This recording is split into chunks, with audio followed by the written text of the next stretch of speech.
I never signed the divorce papers. I knew that the night he told me to leave, and I know it now. What he took wasn't just a marriage. It was a decade of leverage. And one day, paperwork would take it back. The kitchen light was still on when I noticed the shoes. They were tucked neatly under the bench by the door, bright white, barely creased. Too clean. Too expensive for a child who usually forgot where she left things. Rain tapped against the window. The house smelled like the rice I'd left warming on the stove. "Those are new," I said, keeping my voice even. My daughter shrugged, slipping past me to drop her backpack on the floor. "A gift," she said. "From who?" She paused just long enough for the air to shift. "A friend." I didn't push. I turned back to the sink, feeling the cool water run over my hands, listening to her footsteps fade down the hall. I'd learned a long time ago not to rush moments that mattered.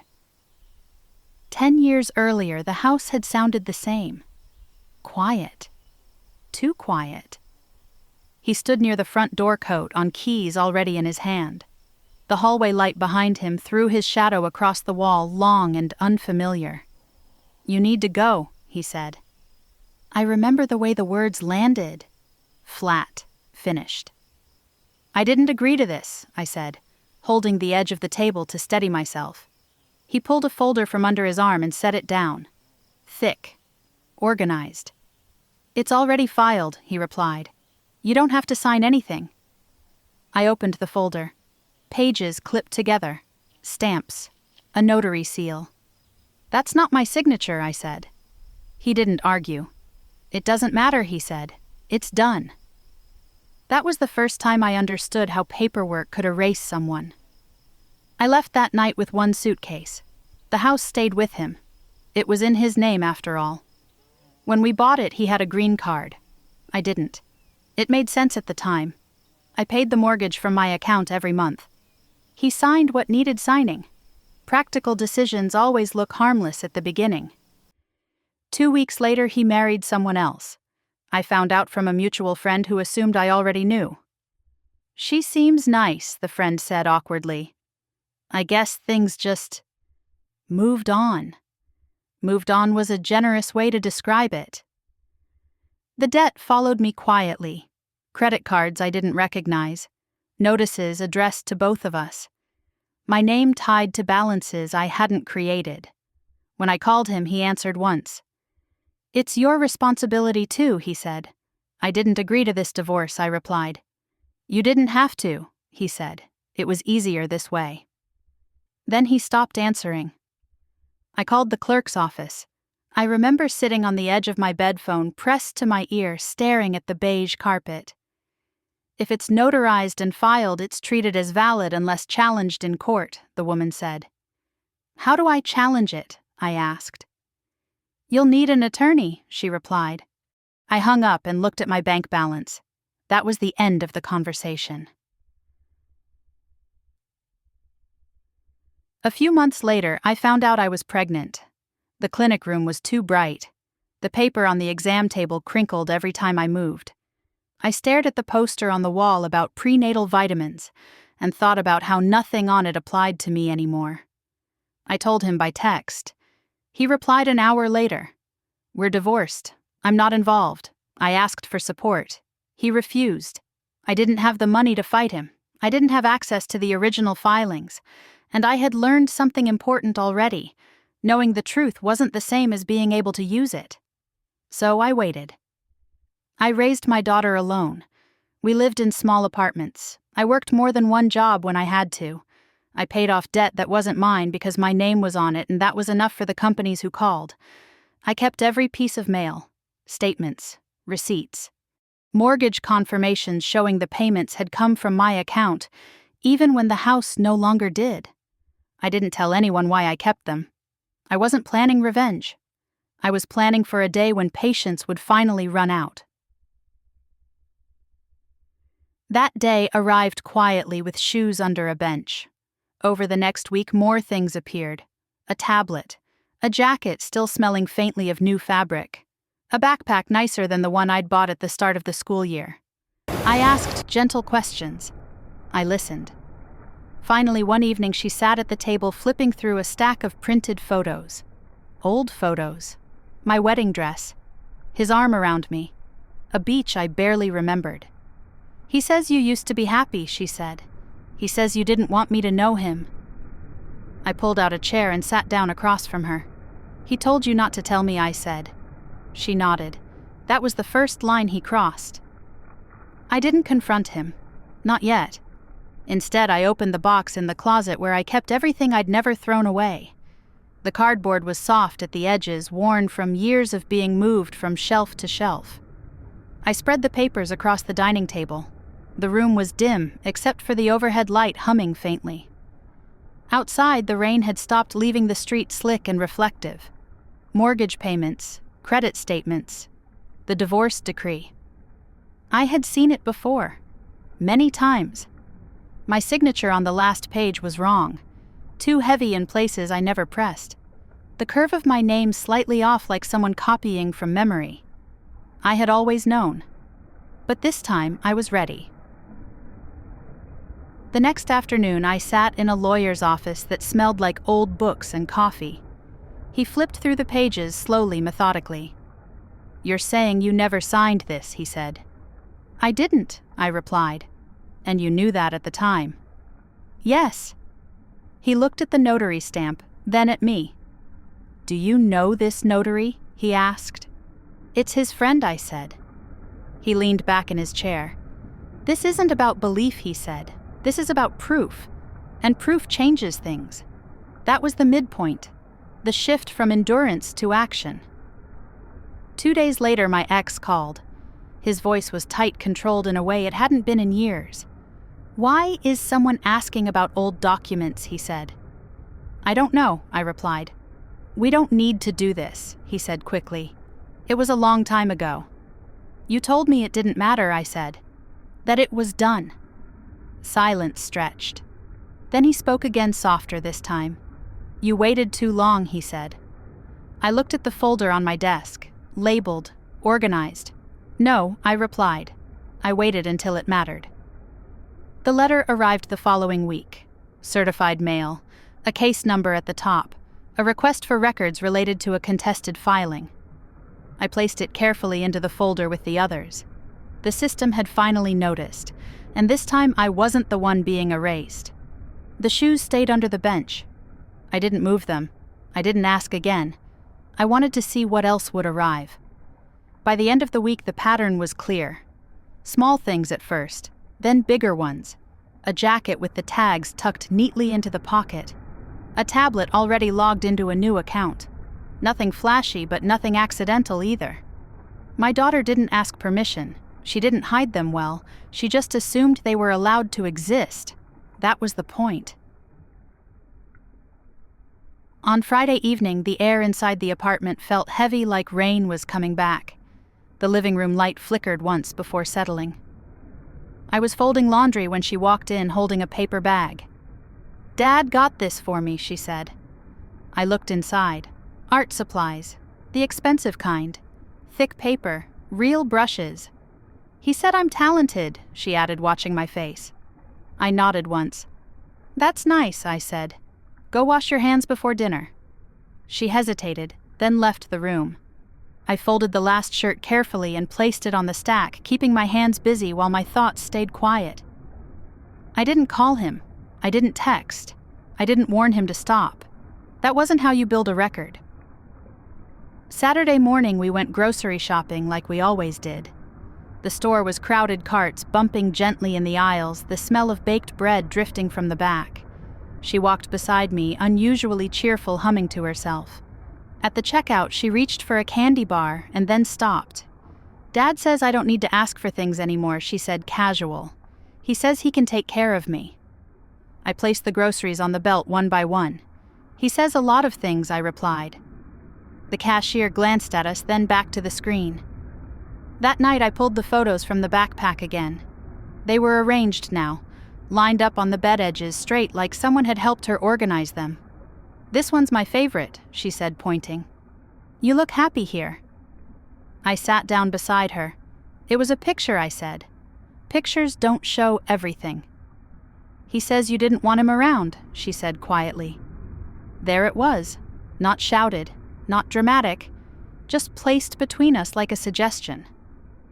I waited another day. On Sunday afternoon while she was in the shower, I opened the tablet. No password. A new email account already logged in. Messages sat neatly in the inbox. Short, friendly, familiar. Miss you. You're growing up so fast. Don't tell your mom yet. She wouldn't understand. I closed it gently and set it back where I'd found it. That was the second line he crossed. Monday morning. I took a sick day. The apartment was quiet after she left for school. Sunlight came in through the window at an angle, catching dust in the air. I made coffee and sat at the table with my folders spread out. I didn't add anything new yet. Instead, I wrote dates. The day the shoes appeared. The day the tablet showed up. The exact words she'd repeated. I kept my handwriting steady. In the afternoon, my phone rang. His number. I let it go to voicemail. He called again. I answered on the third ring. You don't have to make this difficult, he said immediately. I haven't made anything, I replied. She's my daughter, he said. I have a right to be involved. You've had 10 years, I said. That wasn't my choice, he snapped, then corrected himself too quickly. I mean, things were complicated. There it was. The panic response. You're confusing her, he added. Kids need options. Kids need consistency, I said. Silence. Then softer. She asked about living with me. I closed my eyes. She's 9, I said. She doesn't ask about leases. You're overreacting, he said. You always do. That was the third line he crossed. After school, she was quieter. She sat at the table, pushing peas around her plate. Dad says you'd be happier if I wasn't here, she said without looking up. The room felt smaller. I didn't raise my voice. He said that I asked. She nodded, and he says I shouldn't tell you because it would make you mad. I set my fork down. That's not okay, I said. Ever. She looked up then, eyes searching. Am I in trouble? No, I said. You're not. I reached across the table and took her hand, feeling how small it still was. That's why this stops now. I added more to myself than to her. That night, after she was asleep, I emailed my lawyer. Subject line: child contact concerns. I didn't explain everything. I didn't need to. I attached the dates, the screenshots, the photos. I ended with one sentence. He is asking her to keep secrets and suggesting she live with him. The reply came the next morning. We need to act quickly. 2 days later, he showed up at the school. Not during pickup, during lunch.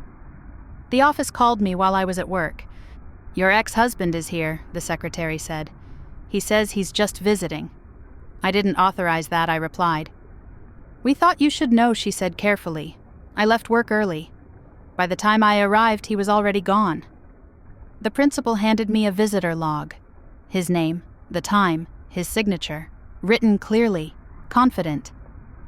That evening he texted, we should talk. This doesn't need to get ugly. I didn't respond. Instead, I printed the visitor log and placed it in the folder. Another piece. Another step. On Thursday, a letter arrived addressed to him. Not at my apartment, at his. A notice informing him that future contact with a minor child would need to follow formal guidelines pending review. He called immediately. His voice was tight, breath shallow. You went too far, he said. This can mess things up. For who, I asked. For everyone, he replied. No, I said. Just for you. That night, I sat alone at the table, the folder open in front of me. The rain had started again, tapping steadily against the window, filling the room with a soft, constant sound. I added one more note to the timeline. School visit. No consent. Then I closed the folder. Tomorrow it would stop being about gifts. Tomorrow it would be about boundaries. And once boundaries are written down, they don't disappear just because someone wishes they would. The morning after the school visit, I changed how I walked my daughter to the bus stop. Not the route, the timing. We left 5 minutes earlier when the street was still quiet, and the air smelled faintly of wet pavement. The sun sat low behind the houses, turning the windows across the road into dull mirrors. She noticed. "Why are we early?" she asked, pulling her jacket tighter. "So we're not rushed," I said. She nodded, accepting it the way children do when explanations sound reasonable enough. That was the first boundary. Small, invisible, intentional. At work, I kept my phone face down on the desk. I could feel it vibrate once, then again. I didn't look. Instead, I opened a spreadsheet and started listing dates the way my lawyer had taught me years ago when I was still paying off the last of his credit cards. Date, location, action, witness. It wasn't emotional work. It was organizing. That afternoon, my daughter came home quieter than usual. She set her backpack down carefully like she didn't want it to make noise and went straight to her room.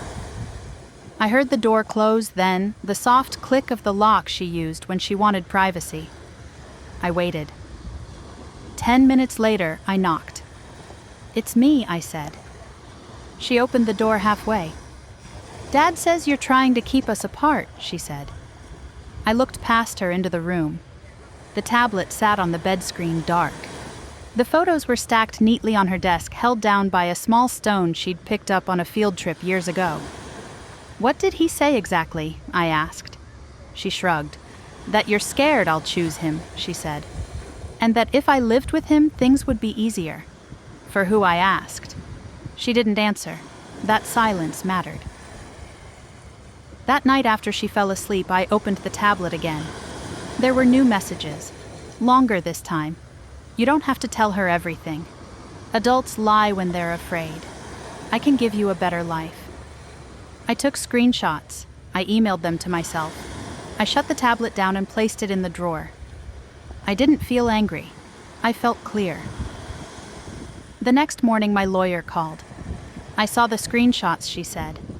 And the school log. I stood in the kitchen, staring at the coffee maker while it gurgled and hissed. "This is escalating," she continued, "and not in his favor." "What do we do?" I asked. "We document one more attempt," she said. "Then we draw a formal line." That afternoon he tried again. This time it was a voicemail. "I'm just trying to be a father," he said. His voice sounded calm, almost reasonable. "You don't have to poison her against me. I saved it." That was the moment his patience cracked just enough to show what was underneath. 2 days later, a package arrived. No return address. Inside was a small bracelet, gold-colored, too adult for a child, and a folded note. "This is for when you come live with me. Don't lose it." My hand stayed steady as I read it. I placed the bracelet back in the box. I wrote the date on the envelope. That evening, my daughter finally said the part she'd been holding back. We were sitting on the couch, the TV muted, a cartoon paused mid-frame. Outside, a neighbor's dog barked, then stopped. "He says if I tell you everything she said slowly, you'll get him in trouble." I turned to face her fully. "Did he say that I asked?" She nodded. "He said it would be my fault." I reached for her hand. "Listen to me," I said. "Nothing he did is your responsibility." She swallowed. "He says adults fix things better without kids knowing." That was the line. The one he wasn't supposed to cross. The next morning I took the day off again. The lawyer's office was busier this time. Phones ringing, papers stacked high on desks. Someone laughed quietly in another room. She laid everything out in front of us. The messages, the visitor log, the note, the bracelet. "This shows a pattern," she said. "And intent. Intent to what I asked. To undermine," she replied. "And to control." She slid a document across the table. A formal notice, clear language, no emotion, boundaries written in black and white. "This gets served," she said. "And after that, any contact goes through us." And when he received it, he reacted exactly the way people do when they realize the rules have changed. He called twice, then 3 times. I didn't answer. He texted, "You're overreacting. This is going to hurt her. You're making this bigger than it needs to be. I forwarded everything to my lawyer, then his tone shifted. We can talk about this. There's no need to involve courts. That was the fear. Late, obvious, poorly timed. The next contact came from someone else. The notary, a number I didn't recognize. "Hi," the voice said, too casual. "I think there's been a misunderstanding about some old paperwork." I didn't respond right away. "I just wanted to clear things up," he continued. "There's no reason to make this official." I hung up. That call mattered more than he realized. 2 days later, my lawyer sent a request, not to my ex, to the county. A subpoena for the notary log tied to my divorce filing. Dates, times, signatures.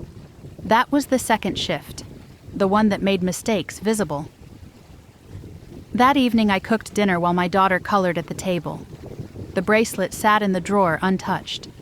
The rain started again, light at first, then steady, filling the space between rooms with sound. My phone buzzed once, a message from my lawyer. "We have a response. There's a discrepancy." I didn't open it yet. I watched my daughter choose a new color and stay carefully inside the lines. Some things deserved my full attention before they changed, and some changes once started didn't stop just because someone wanted them to. The letter arrived the following morning, certified, addressed to both of us. It requested additional records related to a contested filing and improper contact with a minor. A case number sat at the top, long, specific. I placed it in the folder with the others. The system wasn't asking questions anymore. It was preparing to answer them. The first thing I did after receiving the letter was nothing. I set it on the kitchen counter, weighed down by the fruit bowl, and went to work. The sky was overcast, the kind of gray that presses low and makes the day feel heavier than it should. I drove the long way, letting the radio talk without listening. Doing nothing was part of the process now. By the time I came home, the apartment smelled like pencil shavings and microwaved noodles.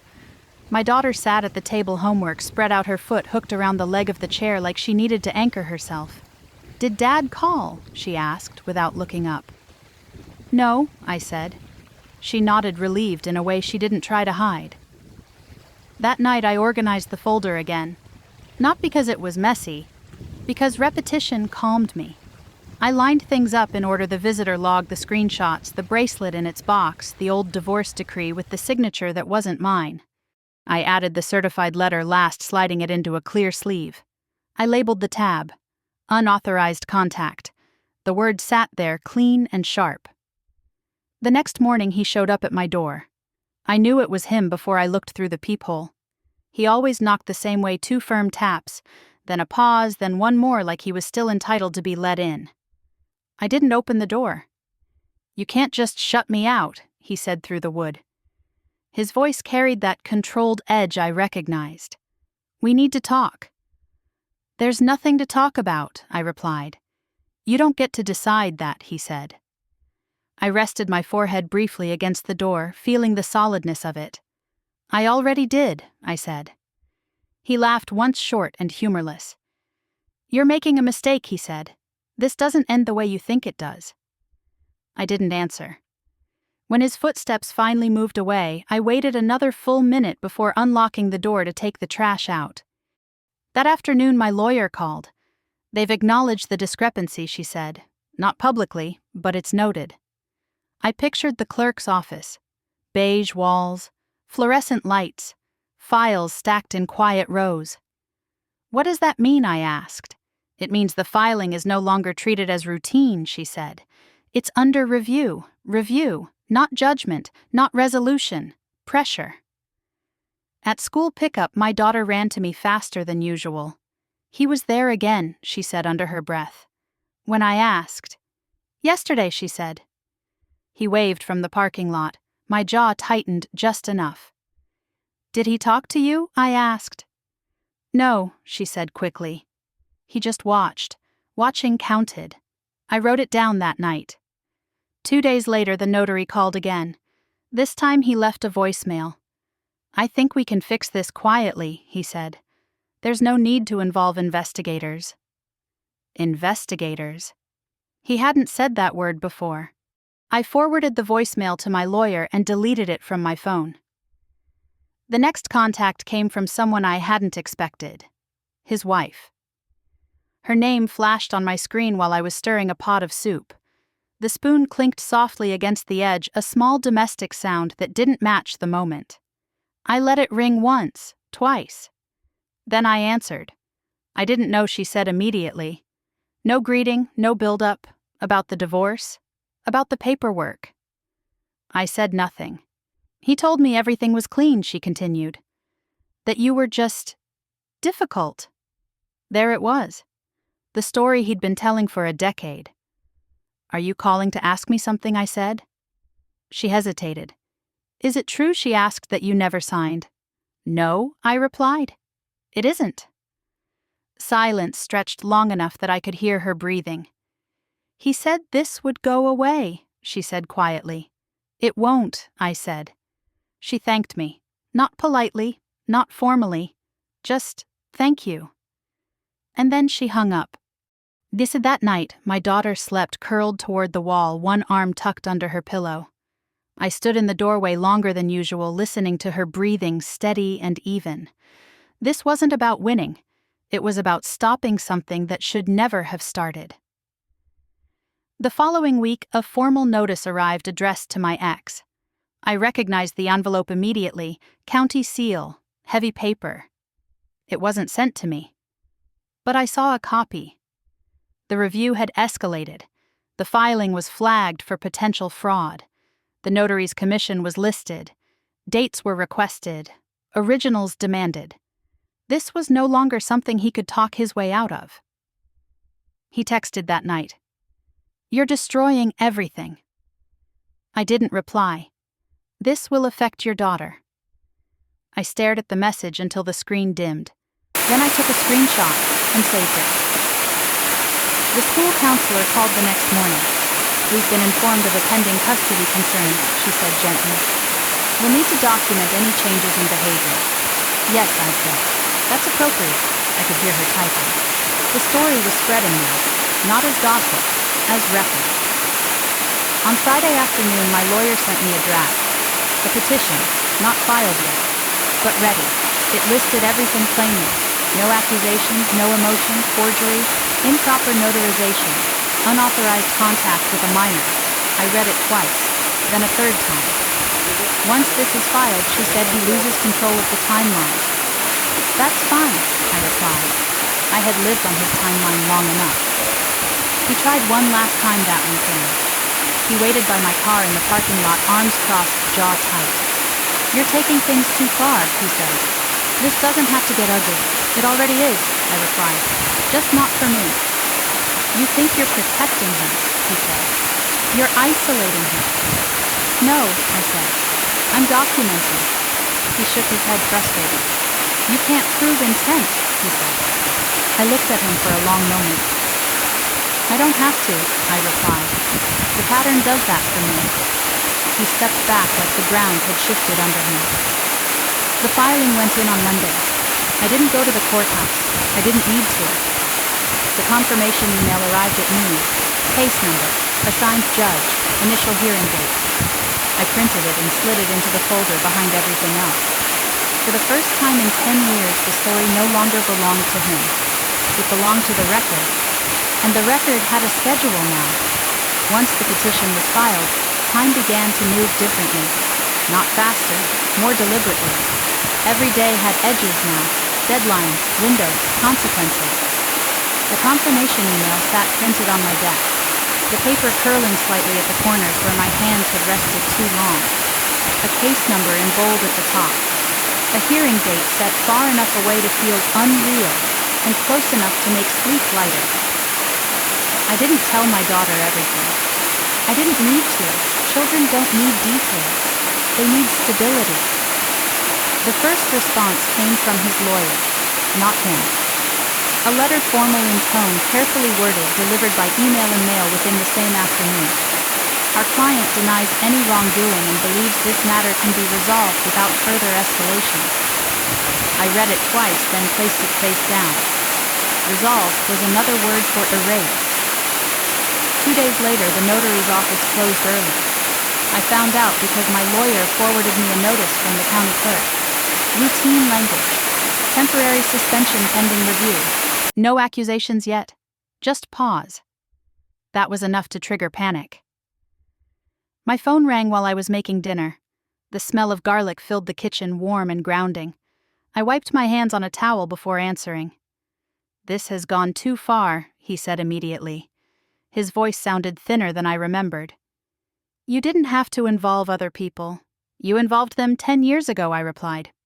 "I did what I had to do," he said. "You were impossible." There it was. One sentence. Calm. Self-justifying. I didn't respond. "We can make this go away," he continued, rushing now. "I'll help more, financially. We don't need courts deciding our lives." I stirred the pot slowly, watching the sauce thicken. "You already decided my life," I said. "I'm just letting the record catch up." He hung up without saying goodbye. That night I opened the folder again. Not to add anything, to remove something. I took out the copy of the divorce decree and replaced it with a clean scan, annotated and dated. The old copy went into a separate envelope marked Original Filing. Clarity mattered. The next escalation came from an unexpected direction. His wife filed for divorce. The notice appeared in the public records database late one evening. My lawyer flagged it and sent me a single line. "This may affect asset disclosures." I sat back in my chair and closed my eyes. This wasn't satisfaction. It was inevitability. At school pickup, my daughter climbed into the car and buckled herself without speaking. "He didn't come today," she said finally. "Okay," I replied. "He told me last week that if I didn't answer his messages, you'd get in trouble," she added. I felt something tighten in my chest, then settle. "That's not how trouble works," I said. She nodded slowly. "I thought so," she said. The court sent a second notice, this one thicker. Requests for documentation, proof of payments, communication records, witness information. It wasn't dramatic, it was thorough. I spread everything out across the dining table again, the same way I had weeks before. The overhead light hummed softly. Outside, a neighbor's TV flickered through a window. I worked methodically. Date, account, amount. I could do this in my sleep now. The panic showed up in his texts. Shorter, less confident. "You're hurting our daughter. You're being vindictive. This won't end well." I didn't respond. Every message went into the folder. The notary's lawyer reached out next. Not directly to me. To my lawyer. They requested a meeting. Informal. Off the record. My lawyer declined. That refusal mattered more than anything I could have said. The first hearing approached. Nothing final would happen yet. Everyone knew that. But presence mattered. Position mattered. The morning of the hearing, I wore a simple jacket and flat shoes. The courthouse smelled faintly of cleaner and old paper. The hallway echoed with quiet footsteps and murmured conversations. I sat on a wooden bench, my folder on my lap. He sat across from me, flanked by his lawyer. He didn't look at me. That told me enough. Inside the courtroom, the judge spoke calmly, flipping through the file. "This matter involves questions of authenticity and contact with a minor," she said. "We will proceed carefully." Carefully was good.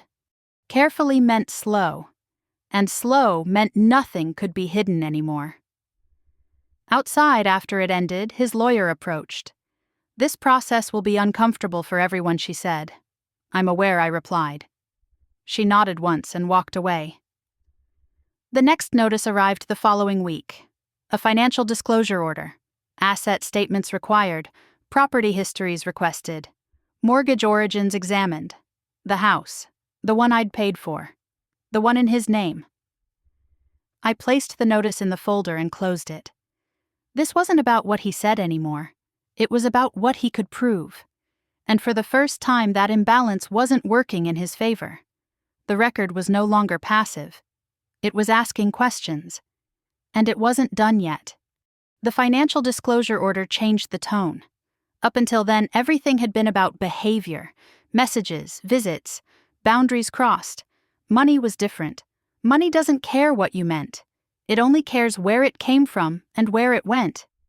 The request was simple on paper: bank statements, mortgage records, credit applications, 5 years back, then 10. I cleared the dining table again the same way I always did, pushing the chairs back just enough to give myself room. Late afternoon light came in low through the window, catching on the edges of paper and turning them slightly gold. I worked in silence. My daughter colored at the other end of the table, tongue pressed against her lip in concentration. Every now and then she slid a drawing toward me. "For you," she said. I smiled and set it beside the folders. This was what I was protecting. His disclosures arrived incomplete. That wasn't surprising. Accounts missing, balances rounded instead of exact. The mortgage history listed him as the sole contributor. That was a mistake, a visible one. My lawyer called that evening. "They're asserting the house was purchased and maintained entirely by him," she said. I leaned back in my chair. "That's not accurate," I replied. "No," she agreed. "And that's the problem for him." She asked me to forward the payment records again. I sent them immediately. Every transfer, every month. 10 years' worth of proof that the house existed because I paid for it. The response came faster this time. A revised disclosure, still incomplete. He was rushing now. Rushing makes people sloppy. At work the next day I found it harder to focus. Not because I was nervous, but because I could feel the pressure shifting, like air moving in a sealed room. During lunch my phone buzzed. A text from him. "We need to talk about the house." I stared at the screen for a long moment before locking it and placing the phone face down. That conversation would happen, just not on his terms. The court scheduled a second hearing. This one mandatory, this one about assets. The notice was clinical, no emotion, just instructions. I printed it and slid it into the folder. My daughter watched me from the couch. "Is something bad happening?" she asked. "No," I said honestly. "Something important is happening." She nodded, satisfied with that. 2 nights before the hearing, his wife called again. This time her voice was tight. "I didn't know about the mortgage," she said. "He told me the house was paid off before we married." "It wasn't," I replied. "He says you're exaggerating," she said. "That you're angry." I leaned against the kitchen counter, feeling the cool stone through my sleeve. "This isn't anger," I said. "It's accounting." She was quiet for a long moment. "Then my lawyer wants copies of whatever you have." "I can't do that," I replied. "But everything I've submitted is public record now." She exhaled slowly. "Thank you," she said again. "Not gratitude, confirmation." The night before the hearing, he showed up in my parking lot. Not at the door, by my car. The streetlights cast long shadows across the pavement, the air cool enough that I zipped my jacket without thinking. "We don't have to do this," he said, stepping closer. "We can settle." "Through lawyers," I replied. "You're going to lose the house anyway," he said. "It's in my name." "For now," I said. That word landed between us. He studied my face, searching for something, fear maybe. He didn't find it. In the courtroom, the discussion stayed focused. Numbers, dates, sources. The judge listened without interruption. When my lawyer presented the payment records, she leaned forward slightly. "These payments originate solely from the petitioner," the judge said. "Is that correct?" His lawyer hesitated. "That appears to be the case," she said. Appearances were catching up. After the hearing, a temporary order was issued. No sale, no refinancing, no transfer of assets. The house was frozen. So were several accounts tied to his name. He read the order twice in the hallway, his mouth set in a tight line. This was the moment he understood something fundamental. Control wasn't about possession. It was about permission, and he no longer had it. The panic escalated quickly after that. Calls from unknown numbers. Emails sent late at night. We can fix this. You're being unreasonable. Think about our daughter. I forwarded everything and went to bed. The next morning, my lawyer sent me a brief update. They're requesting mediation, she wrote. They're concerned about exposure. Exposure, not apology, not responsibility, just fear of what would surface next. I declined mediation, not angrily, not publicly, formally. The refusal went into the record. Now, that afternoon, a new notice appeared in the online docket. An amended claim, Fraud added. The notary's name listed separately. That single change widened the scope of everything. This was no longer just about me and him. At dinner, my daughter asked if she could invite a friend over that weekend. Yes, I said. Life continued. That mattered.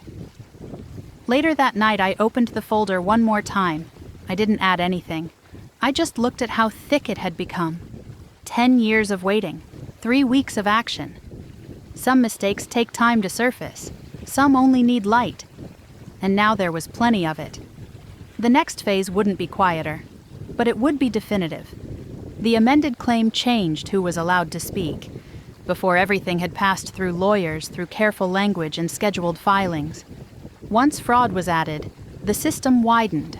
More eyes, more questions, less room to improvise. The first sign came in the mail. A thick envelope from the county recorder's office forwarded to me by my lawyer. Inside was a copy of the original notarization log tied to the divorce filing. Stamped, initialed, incomplete. One line didn't match the rest. The date was right. The time wasn't.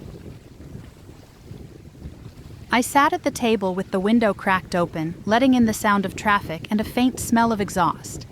Papers spread out in front of me, edges aligned. My daughter was on the floor nearby, building something out of plastic blocks, narrating quietly to herself. I didn't interrupt her. I traced the log entry with my finger. The notary had recorded 3 signings that day.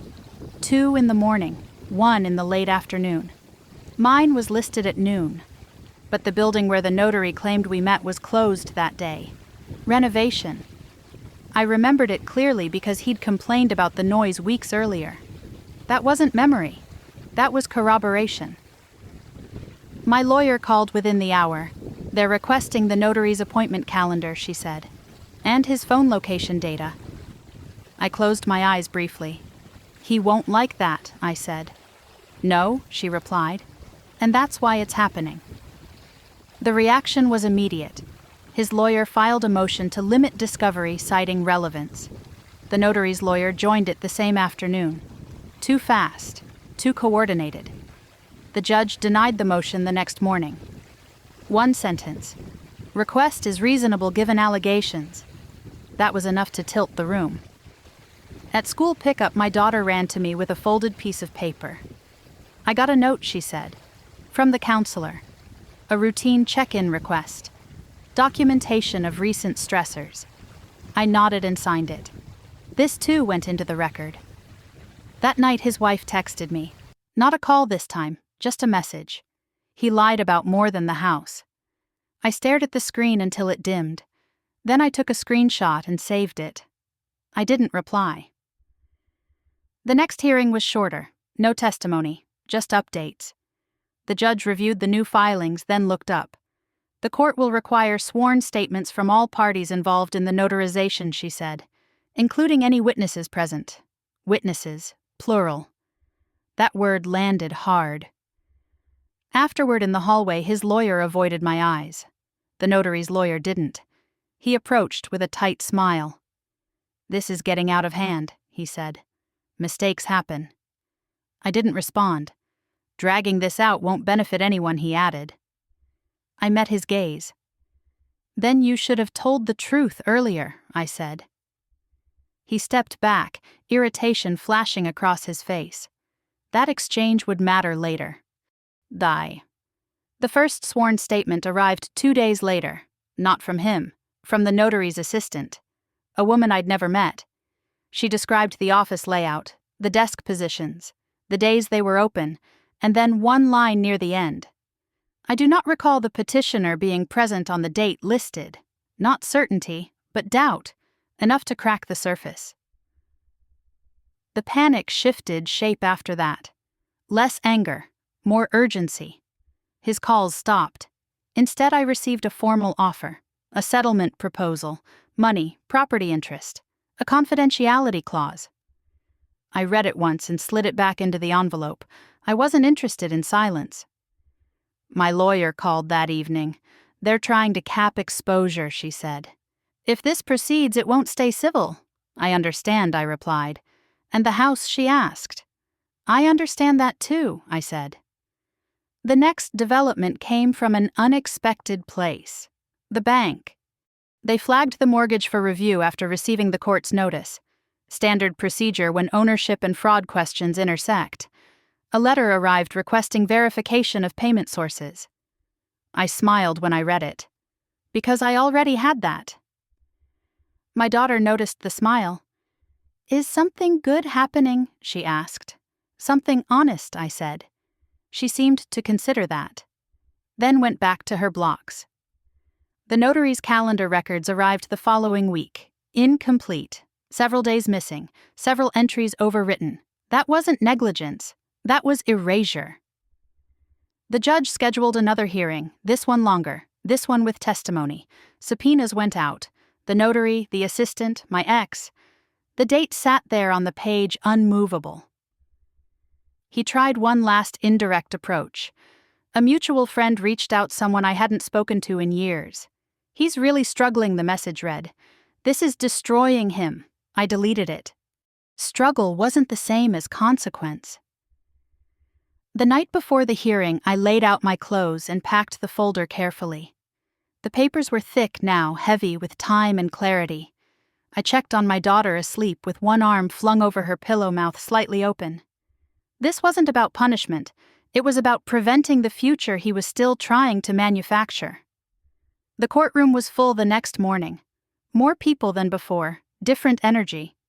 The judge entered, everyone stood, and the room settled into a focused quiet. The notary was sworn in first.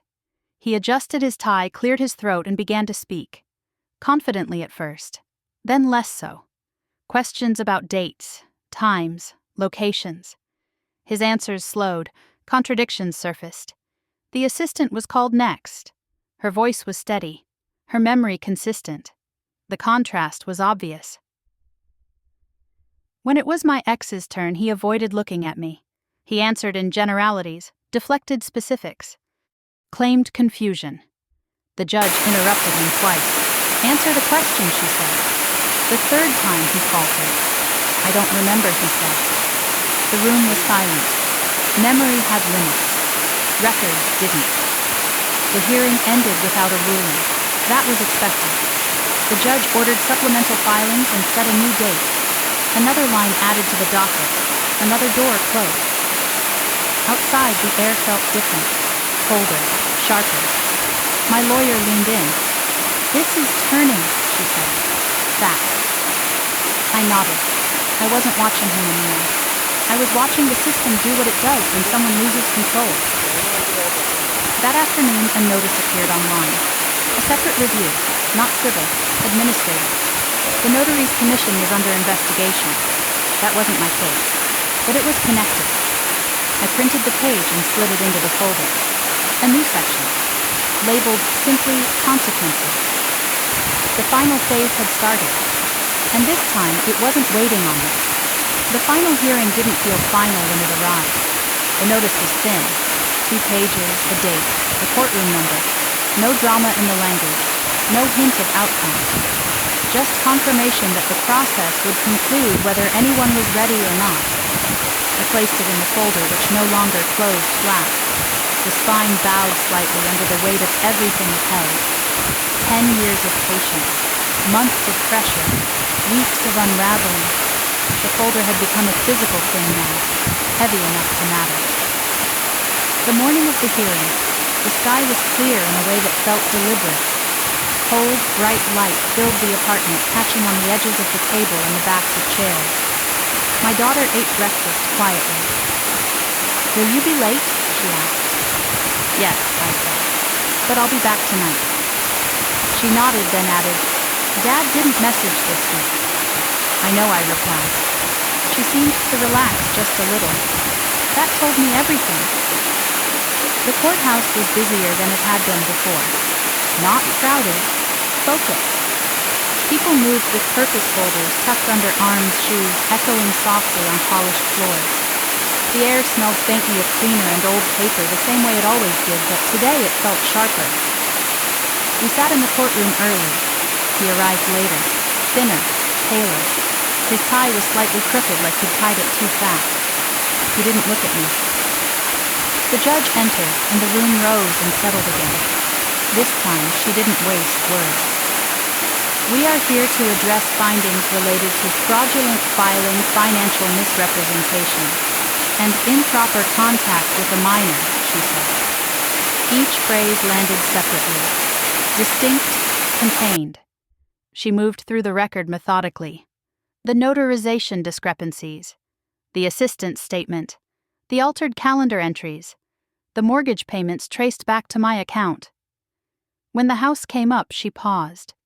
"The evidence shows the property was acquired and maintained with funds provided solely by the petitioner," she said, despite title being held in the respondent's name. He shifted in his seat. Ownership, it turned out, was more than a name on paper.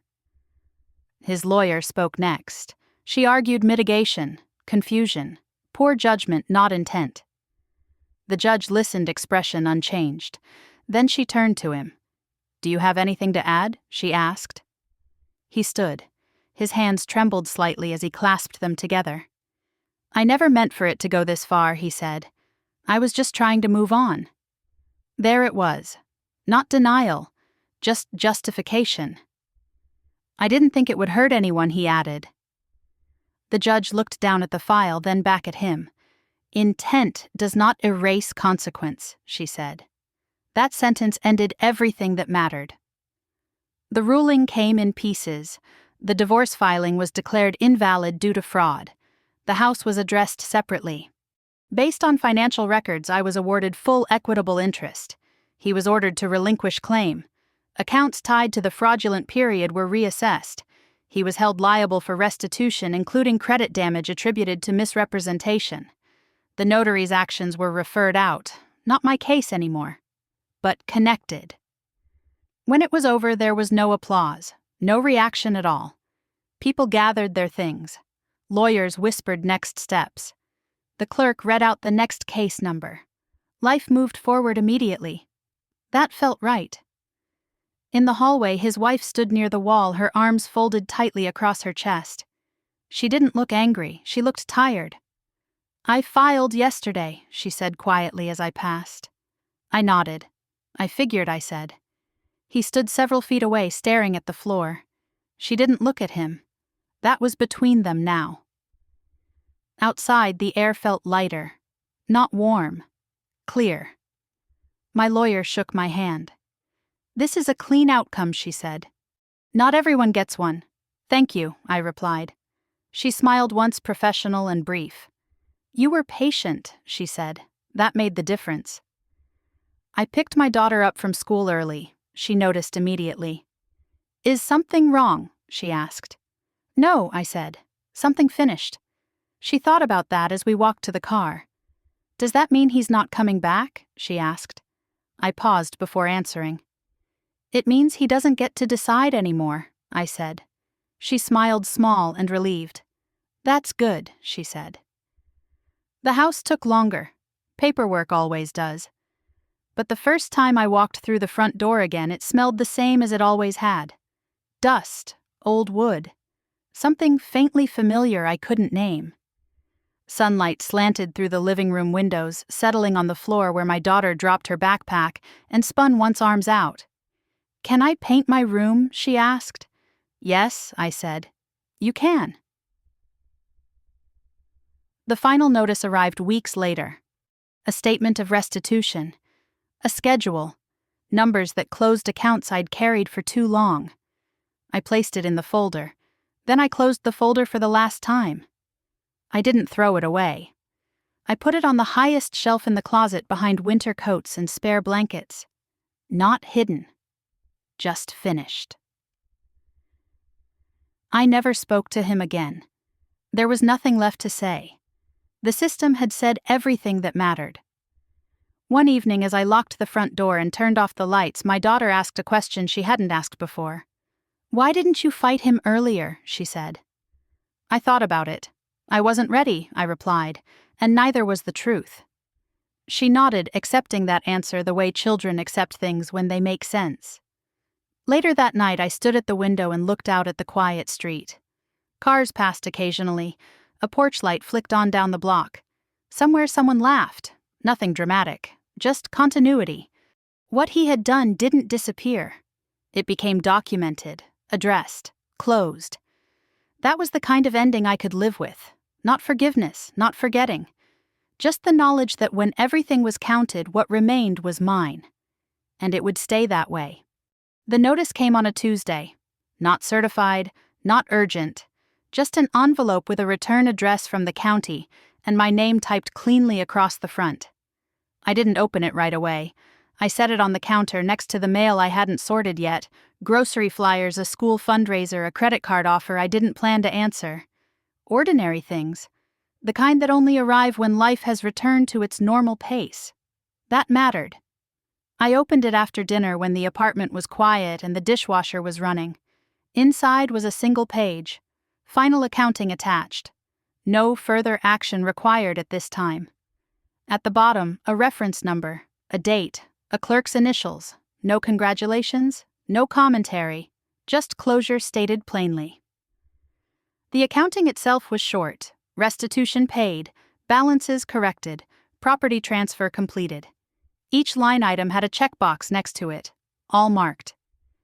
I read it twice, then folded it and slid it into the folder one last time. This time when I closed it, it stayed flat. My daughter was in her room. The door half open, the smell of paint still faint in the air from the weekend. She'd chosen a soft green for the walls, something she said felt quiet. I leaned against the frame and watched her line up books on the shelf. "Is everything done?" she asked without turning around. "Yes," I said. She nodded, satisfied. "Good," she said. I don't like when things feel unfinished. Neither did I. The practical changes came slowly after that. Credit reports updated. Interest rates adjusted. One afternoon I logged into an account I hadn't checked in years and saw a zero balance where there hadn't been one before. I didn't celebrate. I closed the browser and went back to work. Stability doesn't announce itself. It just stops taking from you. I heard about him through other people. Not often. Someone mentioned he'd moved. Someone else said he'd sold what he could and downsized. No details. No timeline. I didn't ask questions. He had lost the one thing he'd relied on most. Control over the story. The notary's case resolved separately. I found out because my lawyer forwarded a public notice. Commission revoked. Administrative penalties assessed. No criminal charges. Enough to end a career built on shortcuts. I printed the notice and placed it behind the others. Not for satisfaction, for completeness. At school, the counselor asked if things had stabilized. "Yes," I said. She smiled gently. "That's good," she replied. "Your daughter seems lighter." I watched my daughter walk across the playground later that day, laughing with a friend backpack bouncing against her shoulders. She didn't look over her shoulder anymore. One evening, as we were cleaning up after dinner, my daughter held up a photo she'd found in an old box. It was one of the wedding pictures. She studied it, then handed it to me. "Do you want to keep this?" she asked. I took it and looked at it closely for the first time in years. The smiles were real. The moment had existed, but it no longer defined anything. "No," I said and handed it back. "You can throw it away." She nodded and dropped it into the trash without hesitation. That told me she was done too. The last loose end arrived quietly. An email from my lawyer. "All matters concluded. File closed." I replied with a single sentence. "Thank you for your help." Then I archived the thread. Weeks passed. The house settled into its own rhythms. Mornings with sunlight slanting across the kitchen table. Evenings with the windows open just enough to let in air and distant noise. Nothing dramatic happened. That was the point. One night after my daughter was asleep, I opened the folder again. Not because I needed it, because I wanted to be sure. Every document was there, labeled, dated, accounted for. I added the final notice to the back. Then I wrote one last note and placed it on top. Closed. I didn't sign it. I didn't need to. The next day I took the folder to the closet and placed it on the highest shelf. Not hidden, just stored. Evidence doesn't disappear when it's no longer needed. It waits. I never ran into him again. No accidental meetings, no final conversations. Some endings don't require witnesses. Months later, my daughter asked a question while we were walking home from school. "Do you think he regrets it?" she asked. I thought about it for a moment. "I think regret requires honesty," I said, "and I don't know if he ever learned that." She considered this, then nodded. "That makes sense," she said. That night I balanced my checkbook at the kitchen table. Old habit. The numbers aligned. No surprises. I turned off the light and stood in the quiet for a moment, listening to the low hum of the house pipes settling the refrigerator, clicking on and off. Everything was accounted for. What he did didn't disappear. It became part of a file, then part of a ruling, then part of a record that no longer needed me to carry it. That was the difference between surviving something and finishing it.